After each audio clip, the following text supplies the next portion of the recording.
నమస్కారం. ఈటీవీ 2 తీర్థయాత్ర కార్యక్రమానికి స్వాగతం.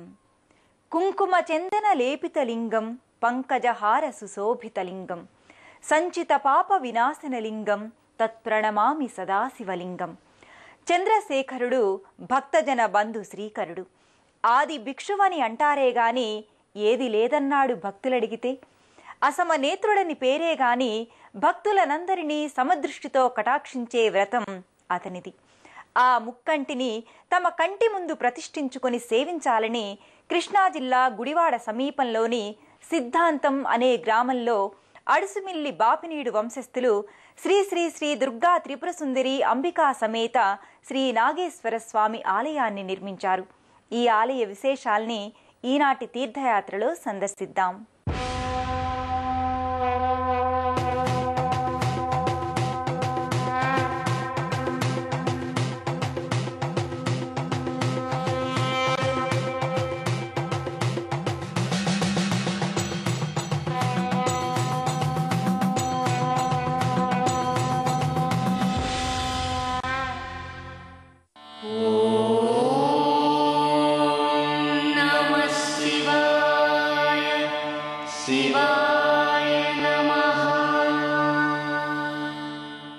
భక్తవత్సలతలో ఈ జటాజూట దారే వేరు. 3 కన్నుల దేవర పూజకు చివురాకైనా పూల రేకైనా చిటికెడు విభూదైనా ఏదైనా చాలు. ఈ కొండ మల్లయ్య గుండె పాల కుండై తొణికిపోతుంది. అలాంటి శివమూర్తి దుర్గాంబికా సమేతంగా కొలువు తీరిన ఈ జంట గోపురాల ఆలయంలోకి ఒక విలక్షణమైన ప్రవేశ ద్వారం గుండా భక్తులు ప్రవేశిస్తారు. దాదాపు 700 సంవత్సరాల చరిత్ర కలిగి ఉన్న సంపూర్ణ శిలా నిర్మిత ఆలయాన్ని సందర్శించటానికి సంతోషంగా సమాయత్తులవుతున్న భక్తులతో పాటు సప్త మాతృకుల ఆశీస్సులందుకుంటూ మనము వెళదాం. విశ్వనాథుడైన శంభుడు స్వయంభువుడు, ఆ మృత్యుంజయుని ఆలయాలున్న క్షేత్రాలు పరమ పవిత్రాలు. ఈ మహదాశయంతో కృష్ణా జిల్లా గుడివాడ ప్రాంతంలోని సిద్ధాంతం గ్రామంలో నిర్మితమైనదే శ్రీ శ్రీ శ్రీ దుర్గా త్రిపుర సుందరి అంబికా సమేత శ్రీ నాగేశ్వర స్వామి దేవస్థానం.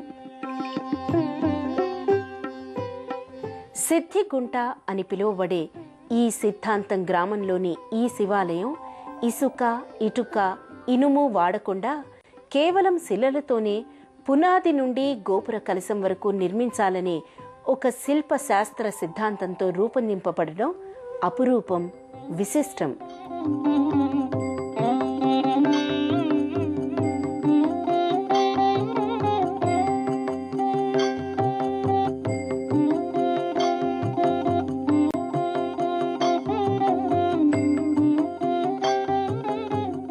ఆది దంపతులు కొలువు తీరిన ఈ ఆలయ ప్రవేశ ద్వారం ఒక వినూత్న శిలాశిల్పిత చిరుగోపురం సప్త కలశ ప్రతిష్ఠితంగా స్వాగతిస్తుంది.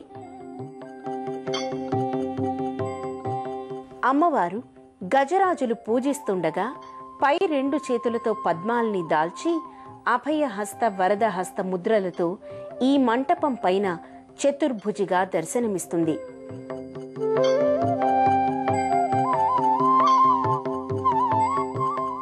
ప్రవేశ ద్వారం పడికట్లనెక్కి ఆలయ ప్రవేశం చేస్తూనే భక్తులకు సప్త మాతృకలు వరుసగా ఆసీనులై కనిపించే చిరు మందిరం ఒక దివ్య సందర్శనం.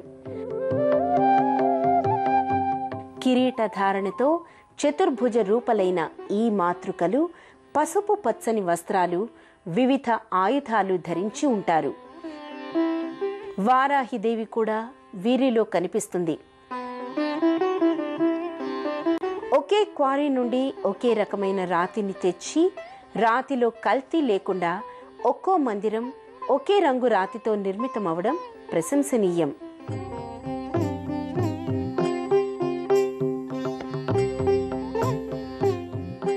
రెండు మందిరాలకు 2 ధ్వజస్తంభాలు, 2 నంది విగ్రహాలు, ధ్వజస్తంభం పై భాగాన నిలుచుని ఆలయ పర్యవేక్షణ చేస్తున్నట్లున్న శిల్ప కల్పనలు అభినందనీయాలు.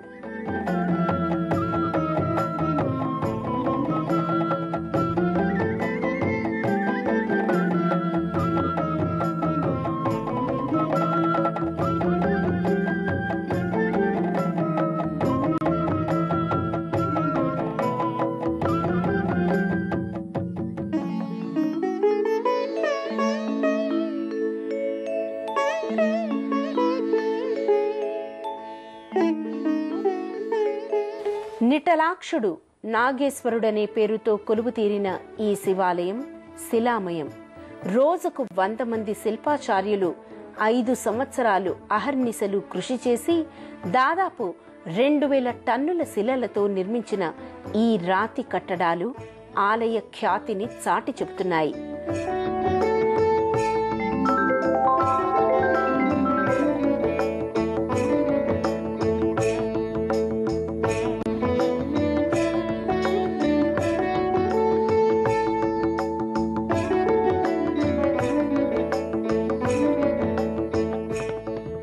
ముందున్న రాతి ధ్వజస్తంభం లోహ కవచ కాంతులతో ఆకాశాన్ని అందుకుంటూ కనిపిస్తుంది.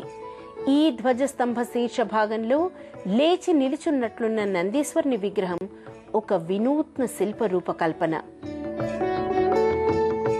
ధ్వజస్తంభం క్రిందున్న బలిపీఠం సమీపంలోనే లేపాక్షి బసవన్నల్ని తలపించే నందీశ్వరుని శిలాశిల్పిత రూపాలు సుందరమైన మంటపాలలో చెవులు రిక్కించుకుని దర్శనమిస్తాయి.